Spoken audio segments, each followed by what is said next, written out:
દિલ્હી અને નોઈડાની શાળાઓમાં ફરી એકવાર બોમ્બ ધમકીના સંદેશા મળ્યા છે। મળતી માહિતી મુજબ નોઈડામાં શિવનાથ સ્કૂલ અને દિલ્હીના પાંડવનગરમાં આવેલી આલ્કોહન ઇન્ટરનેશનલ સ્કૂલની ટપાલ દ્વારા સ્કૂલમાં બોમ્બ હોવાની માહિતી મળી હતી। Bomb disposal squad, fire brigade અને ડોગ સ્ક્વોડ શાળા પરિસરમાં તપાસ કરી રહ્યા છે।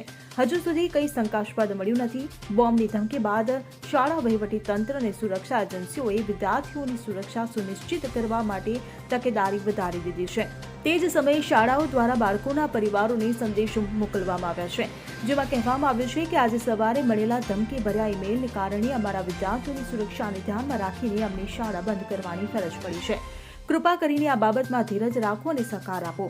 વધુ સૂચનાઓ અને મંજૂરી માટે સક્ષમ અધિકારીઓનો સંપર્ક કરવામાં આવી રહ્યો છે। Bureau report CN24 news. હવે જુઓ દેશ દુનિયાની તમામ ખબરો તમારી આંગળીના ટેરવે। ઉઠાવો મોબાઈલ અને Google Play Store પરથી ડાઉનલોડ કરો અમારી CN24 ન્યૂઝ મોબાઈલ એપ।